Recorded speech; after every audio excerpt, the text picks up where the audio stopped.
Muito obrigada, Sr. Presidente. Eu quero, em nome do Grupo Parlamentar Os Verdes, saudar o Sr. Ministro. É sempre um prazer e interessante conhecer um super-ministro. Eu acho que herdar um ministério já é uma coisa significativa e de peso, herdar 2 ministérios ainda mais, mas herdar 2 ministérios e meio é obra, Sr. Ministro. Mas cá estaremos para ver. O Sr. Ministro tem, talvez, das expressões que mais utilizou no decurso do debate hoje foi famílias de baixos rendimentos. Por causa da questão dos transportes, por causa da questão do gás, por causa da questão da energia. E eu quero que o Sr. Ministro nos especifique o que é isso das famílias de baixos rendimentos. O que é para si uma família de baixos rendimentos? Mas eu sei que já quantificou, ainda agora disse. Na eletricidade abrangerá cerca de 700 mil famílias. No gás, cerca de 150 mil famílias. Portanto, já está mais que definido. O que é isso de uma família de baixos rendimentos? Para ver se nos entendemos todos e estamos todos mais ou menos sintonizados e com os pés bem assentos na terra, como aqui se dizia. O Sr. Ministro falou há pouco e realçou a questão da necessidade do aumento das exportações. É uma questão importante. Virarmos-nos para o exterior e aumentarmos o nosso nível de exportações. Isso já foi aqui subejamente debatido. Mas eu gostava que o Sr. Ministro me indicasse uma questão relativamente à qual ainda não respondeu, nem o ouvi pronunciar sobre isso, que é qual é a estratégia do Governo para diminuir as importações? É que isso é extraordinariamente importante. Ou seja, porque eu não vejo estratégia deste Governo para a dinamização do mercado interno. Eu só tenho visto estratégia deste Governo, de resto como do anterior, aí não vejo alteração, que é de estrangulamento do mercado interno. Porque sem pessoas e sem os portugueses e sem poder de compra dos portugueses não há dinamização do mercado interno. E o Sr. Ministro tem consciência que há micro, pequenas e médias empresas que não têm hoje ainda, mas podem vir a ter, mas não têm hoje ainda capacidade de exportação. O que é feito dessas micro, pequenas e médias empresas, dado que o apoio do Governo está direcionado quase na sua totalidade para as empresas que promovem exportação? Ou seja, as empresas que hoje não têm capacidade de exportação, mas podem vir a tê-la no futuro, começam a atá-las de pés e mãos. É preciso então perceber qual é a estratégia do Governo para essas empresas que têm poder de entrar e de estar e de crescer no mercado interno, mas ainda não o fazem no mercado externo. Portanto, gostava que o Sr. Ministro refletisse um bocadinho sobre essa estratégia de diminuição das importações, que é, e fundamentalmente, na altura que o país atravessa, será extraordinariamente importante ter em conta e efetivar. Outra questão que eu queria levantar ao Sr. Ministro prende-se com a matéria do transporte ferroviário. O Sr. Ministro falou ainda há pouco que este Governo aposta na ferrovia. Eu leio o programa do Governo e aquilo que vejo é uma coisa extraordinariamente vaga. Aquilo que vejo no programa do Governo é uma coisa extraordinariamente vaga, que é a utilização destes 2 verbos, redimensionar e requalificar o transporte ferroviário. Eu gostava de saber exatamente o que é isto. Porquê? Porque o discurso que o Sr. Ministro aqui teve hoje, todos os ministros na área dos transportes têm tido, que é a aposta na ferrovia. Agora, lá bater o discurso com a prática, isso é que não tem sido a prática, de facto.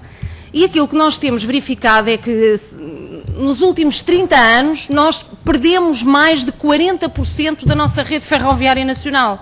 Ou seja, mais de 40% das nossas linhas ferroviárias foram inativadas. E nós conhecemos, eu não sei até que ponto é que é de dar credibilidade a isso, mas o Sr. Ministro me dirá. Conhecemos um documento qualquer que foi entregue à Troika que prevê ou propõe o encerramento de cerca de 800 km de vias ferroviárias.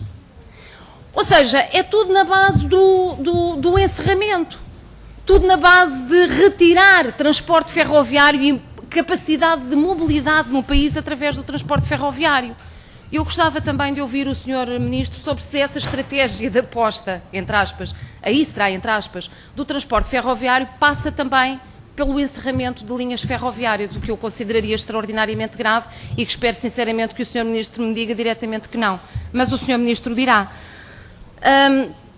Outra questão tem a ver com o aumento do preço dos transportes. fundamentalmente, na altura que nós atravessamos em Portugal, seria profundamente inteligente por parte do Governo a aposta nos transportes públicos.